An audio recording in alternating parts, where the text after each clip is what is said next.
do we make a show that looks completely different than the show we did last week? It's nice if you really, really liked last week's show, but I'm not going to do that one again. Certainty is my enemy. You know, I'm all about doubt. I started doing this late in life. I can't say that I'm evolving or maturing or doing anything differently. Same dick I was 13 years ago. I took a walk through this beautiful world. Felt the cool rain on my shoulder. Found something good in this beautiful world. I felt the rain getting colder. Sha-la-la-la-la, sha-la-la-la-la, sha-la-la-la-la, sha-la-la-la-la.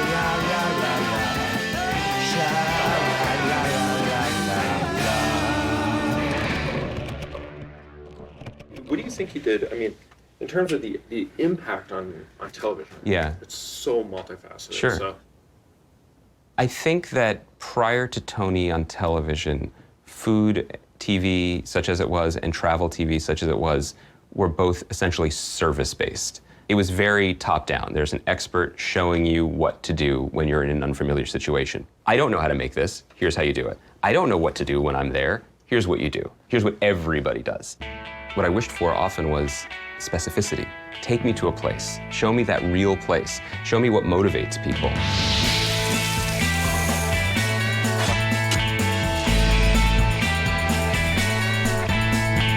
People traveled with him. You were sitting in your couch in your home, but you were with him wherever he went. He would be overseas in the Far East one week and then maybe in the Bronx, you know, the next week, or in Miami the next week. He wasn't worried about protecting a boxed image of who he was, right? It's like, I'm gonna put myself in this experience, and it's gonna be what it is.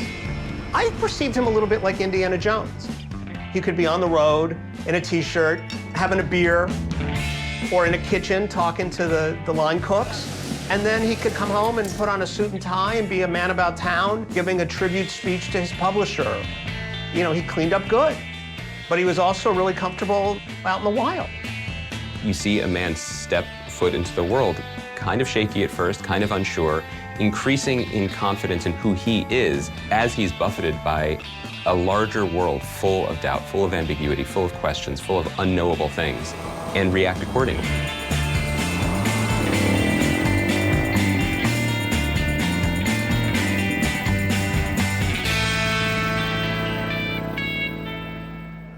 I would describe myself as a lucky cook who gets to tell stories. And I think any other, I'm certainly not a journalist.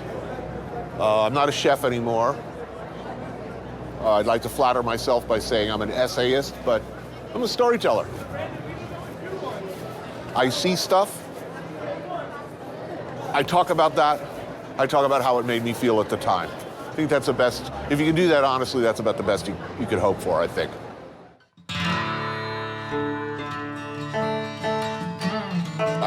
I don't feel I'm capable of going back and having an intelligent conversation about my experience. I feel all messed up emotionally. But I think this means that you truly came here, because when you get close to something, you understand that you don't understand what's going on. When you're far from it, it seems kind of solvable and simple. When you go into it, you say, hey, it doesn't make any sense, you know? So it means that you've really been here.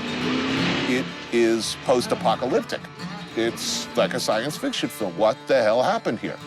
Well, it is post-apocalyptic, except for the fact there's 700,000 people living here.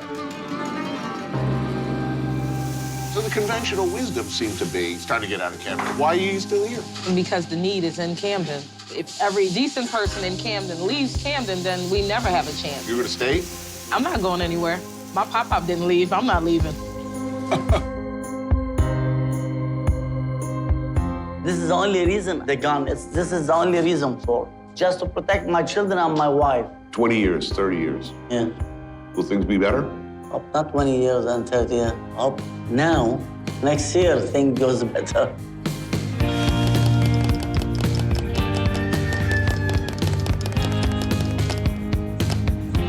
To me, I really feel a strong need to forgive, and then forget, and then move on. You used to be a tour guide. Yes. I know you have to bring people over to the American War Museum. In your lifetime, is there going to be a time when that's not going to have to be a stop? No one will remember, or should people always remember? I think it's good to remember, and I think it's good that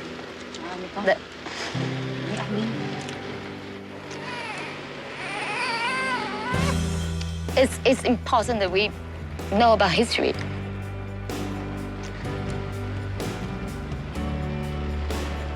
And to make sure it's never happen again. In conversations that I had with him, he said, look, I'm not a journalist. And it's funny because, you know, I'm a journalist and I work with and live with another journalist and spend a lot of time with journalists. And going and talking to people, telling stories, hearing people's stories that illuminate a place. If that's not journalism, I'm really not sure what is. How often do you get to sneak out for a beer? Very rarely. First of all, I don't get to sneak out, period. The beauty of TV to me is that it is a cumulative medium. It's a serialized storytelling. Every emotional moment we get to in season 4 of a show is earned. It's built on the back of everything that came before. There was a comfort level there. We knew each other. He knew he could push us.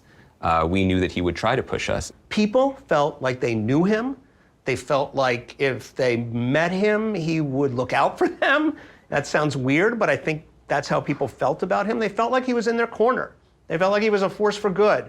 They felt like his heart was in the right place. They felt like he was willing to stick his neck out for people. He was honest about anything he saw, not to censor himself, whether positive or negative. I think that's very important, and that's why many people connect, because they see he's talking about, like, even the words that he threw. Sometimes I was like, Jason, can he say that on TV? He was like, Tony can.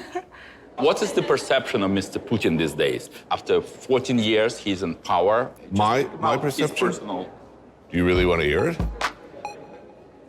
I'm not sure, but let's see. A former mid-level manager in a large corporation, short. I think that's very important. Short. Who has found himself master of the universe. And like a lot of short people, if you piss him off, bad things happen to you. He likes to take his shirt off a lot. Let's be serious. I mean, He strikes me as a businessman. He is. A businessman with an ego. Okay, so he's like Donald Trump, but shorter. Increasingly, the show became about the world around him and the frame outside of where he was standing. And I think he really understood the real power in his position was getting the cameras to the place in the first place so that he could turn them around, so that he could put the people who otherwise would never be on camera, so he could put the cultures and the traditions that have never been seen before on camera, so he could show us something, not just show us him seeing something. You have a very highly educated public here, one of the most literate nations on earth. That's funny. We are highly educated, as you said, but we are behind concerning internet and all that stuff. Most of us have access to only the official media, the official newspaper. If internet comes, and I think the government is trying to delay it, if that comes, many things will change. People will have access to different points of view. And I don't think our government wants that.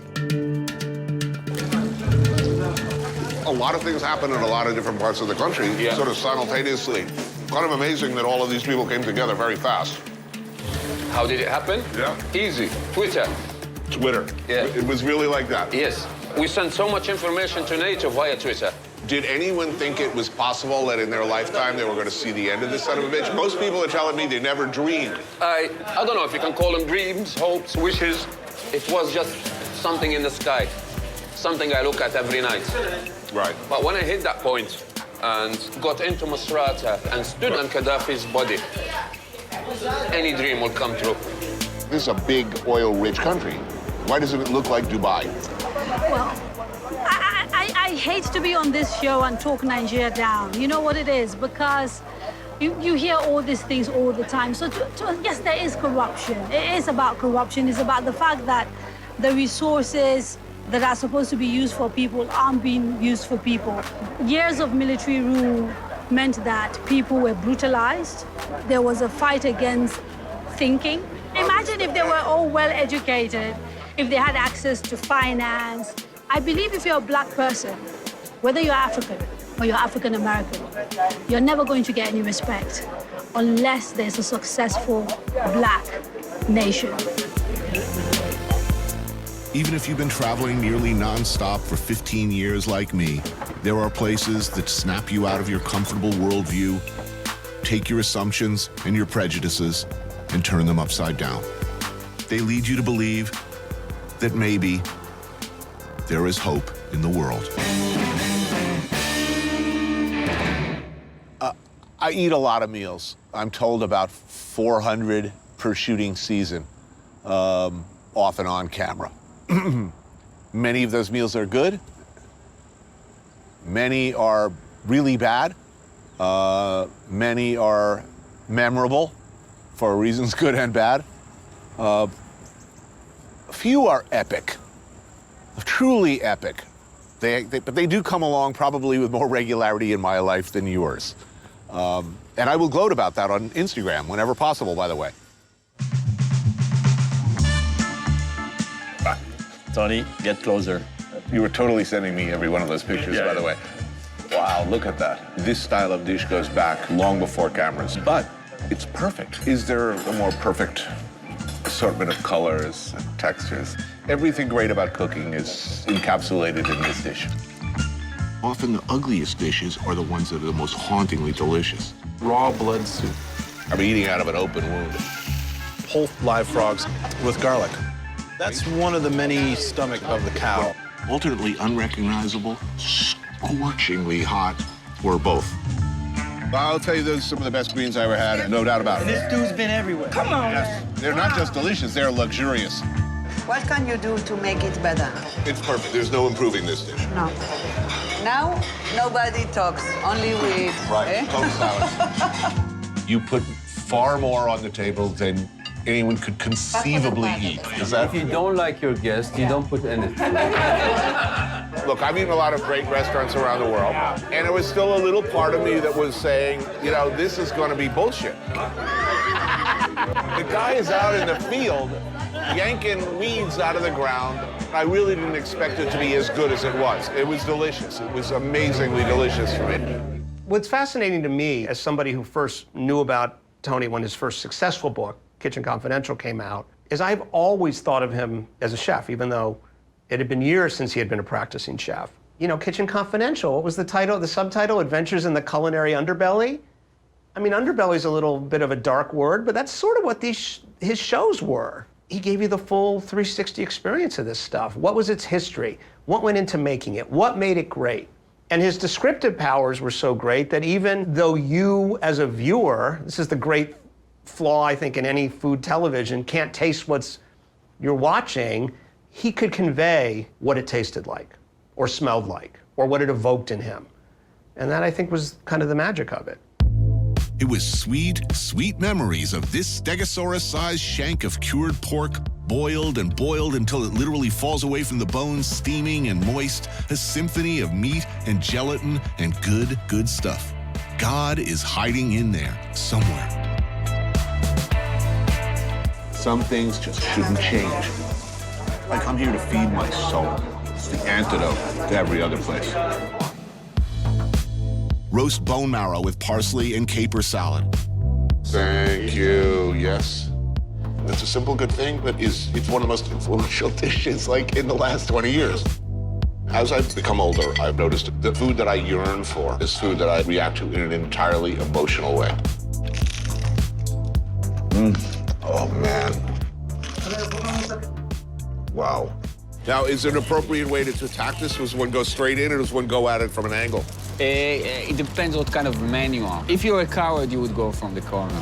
From the corner. Well, I'm a manly man. So you go in the middle. All right. For someone who does what I do, write about chefs, for people who are chefs, I think Tony was like as cool as they came. right? Everyone wanted to be, it was that classic line, everybody wants to be him. He was a cool guy, he could write, he was natural on television, the chef swagger. That's Tony, I mean, that started in some ways with Tony, or he epitomized that. Confident, smart, supercomputer brain that could spit out these incredible, witty things.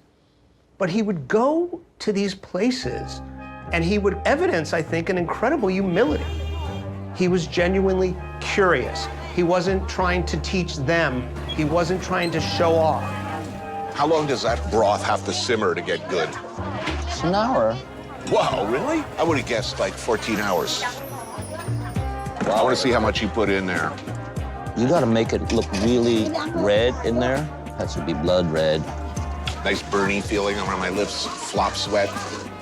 Happy. People are put on Earth for various purposes. I was put on Earth to do this. Eat noodles right here.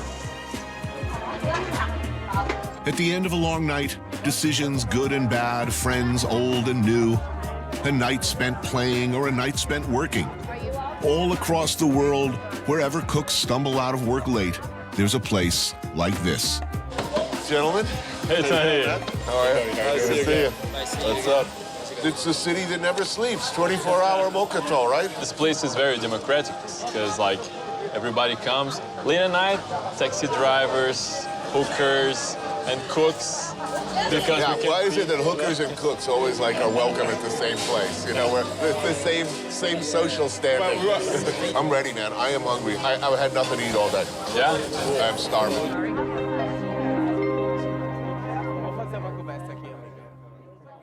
I think Tony's appreciation for sort of the rank and file members of a kitchen team was always there. It was something that I think he felt very profoundly. I think what he took from that profession was a real curiosity and a sincere love of food. You know, somebody once said to me, great food is an adventure. And I think that's where the beginnings of what he transitioned into came from. I mean, if you don't like food, if you're not interested in food, it's really a problem. It's a relationship non-starter. It's like someone saying, I don't like music. You know, conversation's kind of over. But I mean, I'll always look at the world from that. I mean, all my values, every important skill, any good things about my character, any good characteristics I have, all the important lessons of my life I learned as a dishwasher or as a cook. And I'm always going to look at the world through that prism.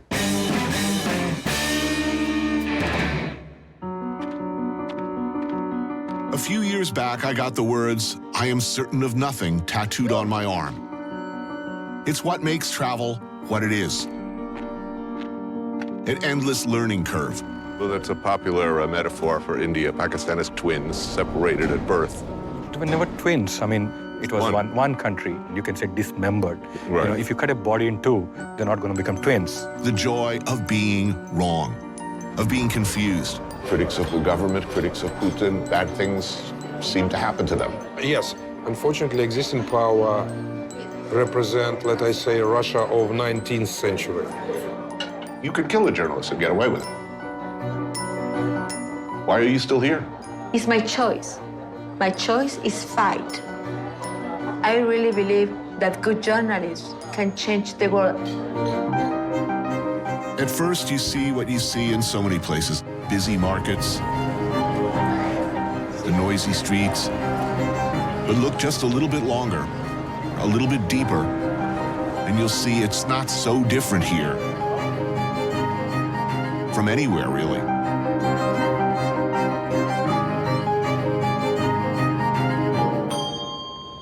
It's incredible thinking back how fearless he was. You know, he went to CNN, which is a network that travels all over the world and goes into war zones, and he saw that, I think, as a challenge. And he was not afraid to ask uncomfortable questions, go to uncomfortable places, poke at uncomfortable scabs.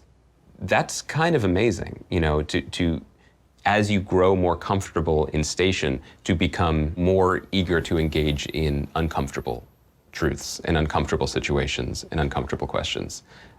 You would think it would go in the opposite direction, but with Tony, it never did. Iran. Finally, I've been trying to get in this country 5 years now. It's been the big blank spot on my things to do list.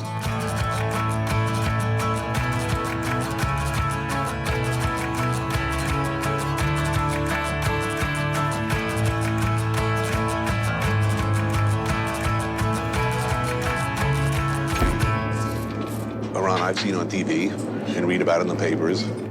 It's a much bigger picture. Let's put it this way. It's complicated. And I think it's gonna shock the hell out of you.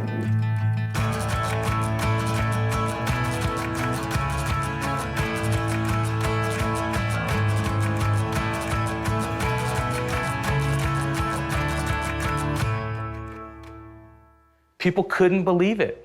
Iranians in Iran and Iranian Americans were genuinely really happy and appreciative that he would come and do this show there. In a place like Iran where visitors from abroad, and especially visitors from America, are few and far between, it matters. As print journalists, our job's difficult, but it's also kind of easy because there's so much to write about. You know, the difficult part is convincing people on the other side of the world that what we're telling you we're seeing in front of our eyes is actually there.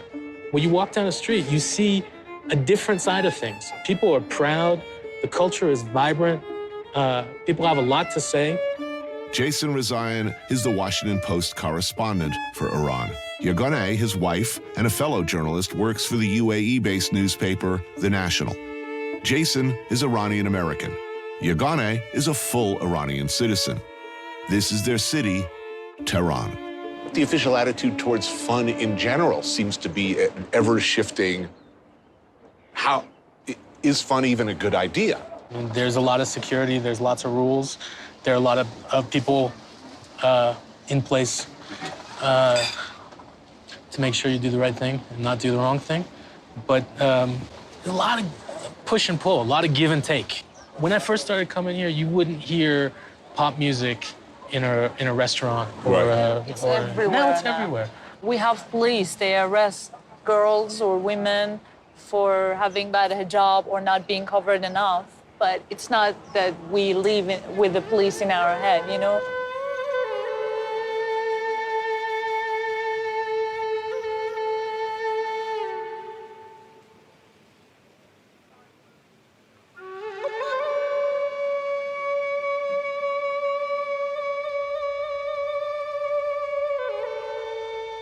I brought up the experience of being on a show just a few weeks previous to our arrest, and I said, look, you know, this thing is coming. It's not gonna play out well for you. At some point towards the end, my interrogator brought a picture. Who is this guy? Is he your dad or he's dad? I was like, no, you really don't know him? And he was like, no. I said, well, this is a very famous guy. If you're interested in traveling, food, you should watch his show. But he told me, there was nothing in your conversation with him about food. I was like, no, we discussed a little bit of rice and fish and things like that. But it was mostly cultural topics, social life, things like that. And he said, so it's gonna be another punch in our face. I was like, no, it's not gonna be like that. He's not that kind of guy. He's gonna tell the truth no matter what it is. And interestingly, I remember I told them about one discussion we had with Tony, because at some point we talked about the situation of women in Iran. You know, one of the first things that people will say when you say, well, I'm going to Iran, oh, yeah, but don't they make women do this, and this? Yeah. Actually, not so much. Not as much as our friends. Yeah. Compare and contrast, women aren't allowed to drive in Saudi Arabia. That's right. Or vote. Or vote. You can drive. You can vote. Yeah, of Can course. you own a business? Of course. My sister is an accountant. She has her own company.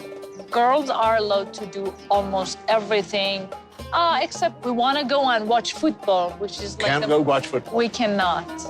Women's issues are often at the spear point of change or possible change here. On one hand, prevailing conservative attitudes demand certain things.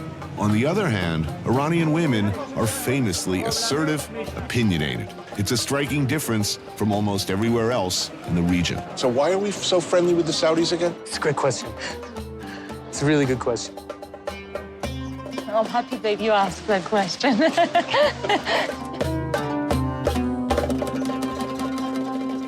And as soon as I told the story to my interrogator, I was like, okay, sounds like a good conversation. So he likes us. So it's like he likes Iranians, he likes Iran. So that was kind of convincing. I was able to cool things off. Do you like it? You happy here? Look, I love it and I hate it, you know, but it's home. It's become home. Are you optimistic about the future? Yeah, especially if this nuclear deal finally happens. Yeah, very much, actually. Let's assume the worst. Let's assume that you cannot see any way to reconcile what you think of Iran with your own personal beliefs, that you just generally don't approve. Yeah. I think those are exactly the sort of places you should go. Totally. See who we're talking about and where we're talking about here. And I think it's almost un-American not to go to those places, you know? I don't know that I can put it in any kind of perspective. I feel, deeply conflicted, deeply confusing, exhilarating, heartbreaking, beautiful place. Yeah, exactly.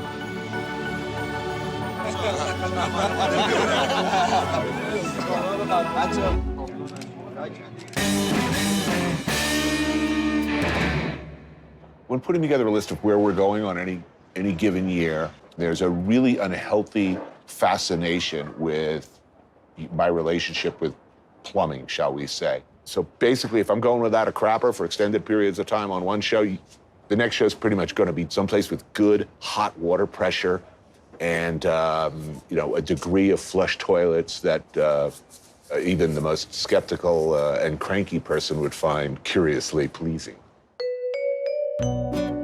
I never had any dreams of growing up in a socialist wonderland. Like when I was a brief period where I was a hippie, the idea of living in a commune, not attractive to me. I was born in a communal flat with 3 other families, sharing one John, one kitchen. No way. They would feed me when I had no food. No way. I share my toilet with no man.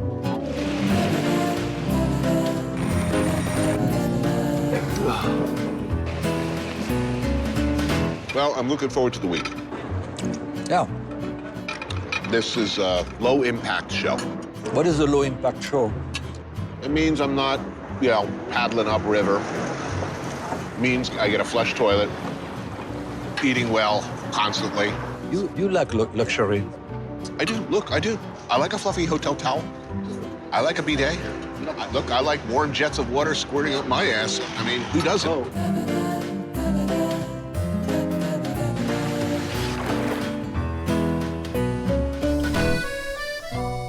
I'd say I feel cleansed, but that could be the diarrhea. I really don't understand this whole purging thing. People are like, no, is it purging, cleansing, juice cleanses, right? Just travel with this show for a while, I'll tell you. I'm feeling pretty good, but my crew, clean as a whistle. You could pour mineral water through them and it would come out crystal clear. That's no fault of the fine cuisine here, by the way. I'm convinced it was the shiny ham at the hotel buffet. You warn them, you warn them, you warn them. Did they listen? I made a potentially lethal mistake this morning. I did something I never do. Which is? I ate a Western breakfast at the hotel. I'm feeling it already. How do you do this and be a good person? I don't think you can. Like, if you wanted to do this regularly for the rest of your life, I would like to spend 3 months out of the year in a hammock looking out at the Caribbean in a secluded beach like this. You'd have to do bad things to do this, right? You feel guilty eating this well? I do. You do? I do. I'm feeling guilty now, but it will pass. This guilt keeps coming back. You I keep bringing up the guilt. You're right. I feel guilty. Then don't do these shows. What are you doing here if you feel so guilty about it? I don't. I feel guilty about not feeling guilty. That's more to the point. Now you're Right. starting to be honest with yourself. Right. If you have a film crew and a network willing to send you places, chase the things that interest you. If you're gonna go to Japan for the 19th time on someone else's dime, make it about tentacle porn. That's cool. Teach us something we don't know or haven't seen before. Because why not? Contrary to what some critics may say, it's important to me that we saw him work the system sometimes. You couldn't actually show humans penetrating each other. So I invented tentacles to be evasive about the law. So how big is the sadomasochistic community? How many people are active participants? I would never do that as a responsible journalist, but I'm interested in investigating it. Did you smoke it?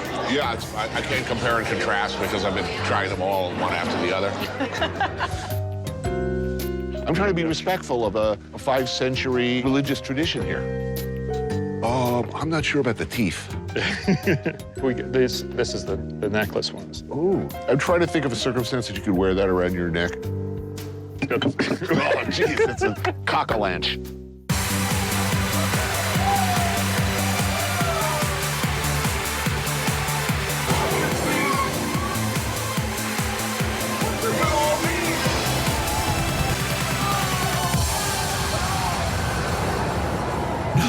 No, it can't be over. Not yet. No. There's kind of a gleeful juvenilia to Tony that was appealing on some level, but a little bit tiresome after a while. There were stories that he went back to again and again. There were punching bags that he just could not resist punching again and again. But I think every one of us was willing to put up with them because one of the pleasures of watching the show over time and watching him over time was watching the punching bags transform into people and watching those people turn into friends. One of the more fascinating aspects was the friendship with Eric Ripert. There was a feeling of inferiority. Stop trying to suck up the teacher. I saw that. Apple polisher. You basically just rip your ideas off of small businessmen. You got that right. And in fact, Ripert turns out to be this goofy, kind guy who doesn't mind being the butt of literally everyone's jokes. Who saw that coming? Do you have pizza experience? Never did a pizza in my life. Does he know this? Look at this line. Stop digging around with your insane perfectionism. He's new. I can't do anything with him. You thought you were going to the moon or what? Be bitching and those things. Yeah. No, man. You'll look cool. You wish me bad luck. No, I don't. I just think you should have proper footwear, man. Your ability to drink leads to a number of assumptions about you. You know, your general manliness, penis size, your worth as a human being. I'm comfortable with my size. Oh, jeez. You have all the time. My jacket. Oh, yeah, blame your jacket. There you go. Oh, USA. Whoa. I never seen him so happy. These were men who loved each other.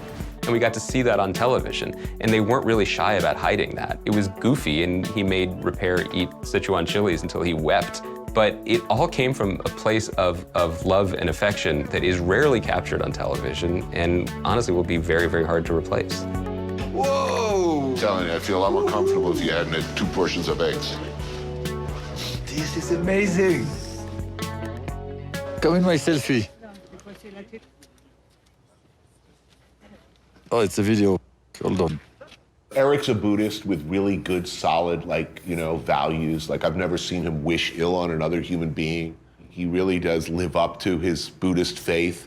It's rather incredible that he could be friends with me. I know it's caused him problems at times. Everyone who appears on television should be so lucky as to have an Eric Ripert in their life. And thank God he's got a sense of humor, because when he makes television with me, he's always going to need it.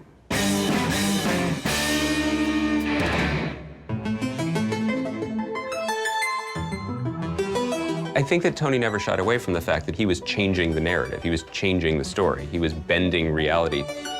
This was his experience in the world, and he never shied away from suggesting that people go out and find their own experience.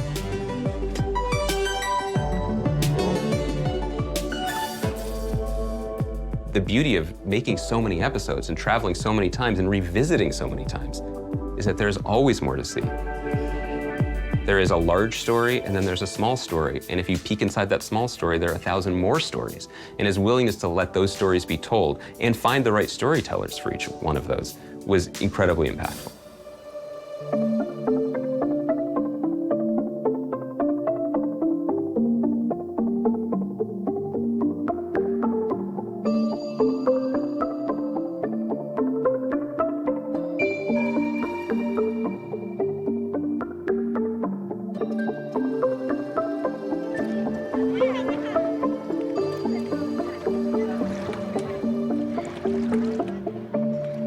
On the one hand, they are this perfect expression of a guy who was an aesthete, who had very strong taste. He had very good taste in a lot of things, not just food, and felt very strongly, clearly, about expressing that in the show. There was no bullshit. If he wanted a certain type of music, he would get that musician to play that music.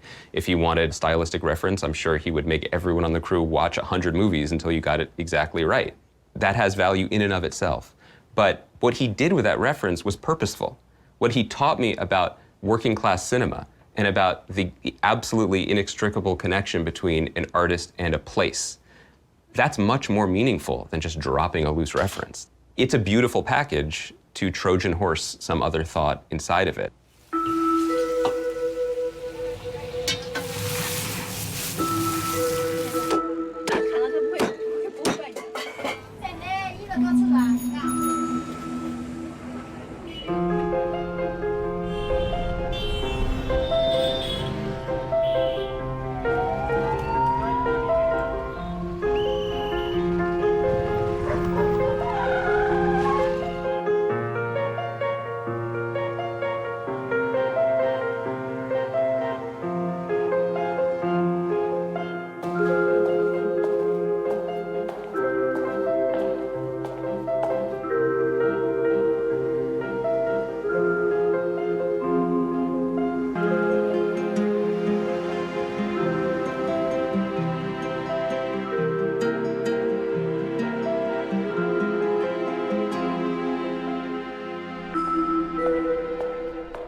After all these years of traveling, and when you look back, what resonates? I see a lot of poverty. I see a lot of cruelty. I have reason to feel angry or frustrated or heartbroken frequently. It angers me to see a place like, Detroit, a great American city, that's failed or been allowed to fail. To see New Orleans post-Katrina makes me angry. To see Camden, New Jersey, in my own state that I grew up in, it makes me angry. Yes, there's a lot of scary, ugly stuff in it. But there is much more, I still think, beauty and kindness and humor, and people doing the best they can in often very, very difficult situations. It is a magnificent planet filled with fascinating and, more often than not, beautiful people.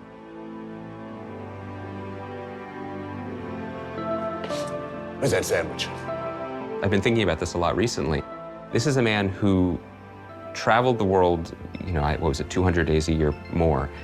At this point, every place he went, he had dozens, if not hundreds of people who considered him a good friend. And he made every single person feel like he was their friend for the time that they were together. That boggles my mind. We get recognized from being on that show. And when I say restaurants, I'm talking about, greasy spoons, all the way up to fine dining establishments. People come over to the table and they say, "Did we see you on Bourdain's show?" Yeah, that was us. Sometimes we don't have to pay for the meals. There's a million of these Tony Bourdain stories out there of just how decent and nice and accessible he was to everybody. But the idea that he could feel self-conscious, or he could feel humbled, or he could feel unable to form a sentence, again, I think that's how most people felt around him. And I think that, you know, Iranians have that experience of feeling like, hey, this guy saw the value in us. Obviously, people in Africa have that experience. People that work in kitchens have that experience. I don't know how he did it. I will never know how he did it. The ability to walk into any room in any country in the world and appear to be at ease, at least at ease without overcompensation, without overconfidence, and to make others feel at ease, to be able to break bread with anybody, to have a toast with almost anybody. To victory, Roman. Victory in our time. Uh-oh. Don't be afraid. Don't be afraid. My first turbo. Cheers. Oh yeah, just like old times. I think that's probably the best way to understand Tony Bourdain on television, is that he was nominally the host of these shows, but he really was the ultimate guest. Just because I'm a bit of a dick, I have to ask this question. Oh, okay. Well, I hope the food's good at this thing. It's so important to Tony's mission to remember that to eat the food of the world, you don't have to have a lot of frequent flyer miles. You don't have to have a lot of money. Tony's part of history. Everywhere's history, every nation's history. The excess of evil, we're not the excess of evil. So just normal evil, like everybody else.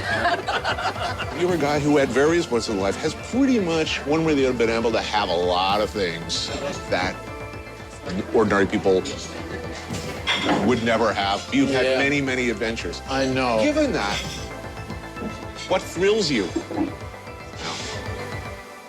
The nicest stuff right now is it's just very embarrassing, but it's really embarrassing. Being loved and actually appreciating the people that are giving that to me.